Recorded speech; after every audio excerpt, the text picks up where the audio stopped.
చూడండి, మీరు మంచి ప్రశ్న అడిగారు. తెలుగుదేశం పవన్ కళ్యాణ్ పొత్తులు కట్టుకున్నోడు వదిలేశాడు, ఉంచుకున్నోడు తగిలేశాడని, అక్కడేమో బీజేపీ మాకు వద్దు అని పాపం 1000-2000 ఓట్లు వచ్చాయి. కొత్తగూడలో 1900. మేము హసీబాబాద్లో నాయకుని పెడితే 2522 వచ్చాయి. సో బీజేపీ పవన్ కళ్యాణ్ కలిసి పోటీ చేసిన డిపాజిట్ కాదు కదా, నోటా కంటే తక్కువ వచ్చాయి.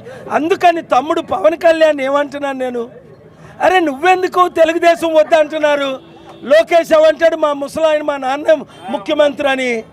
అరే నిన్ను ముఖ్యమంత్రి చేయడానికి కనీసం 103 కోరుకుంటున్నారు, నేను మద్దతు ఇస్తాను. ప్రజాశాంతి పార్టీలోకి వస్తే 24 సీట్లు ఏం కర్మ, నీకు 48 సీట్లు ఇస్తావు, 12 సీట్లు సిపిఐ సిపిఎంకి ఇచ్చి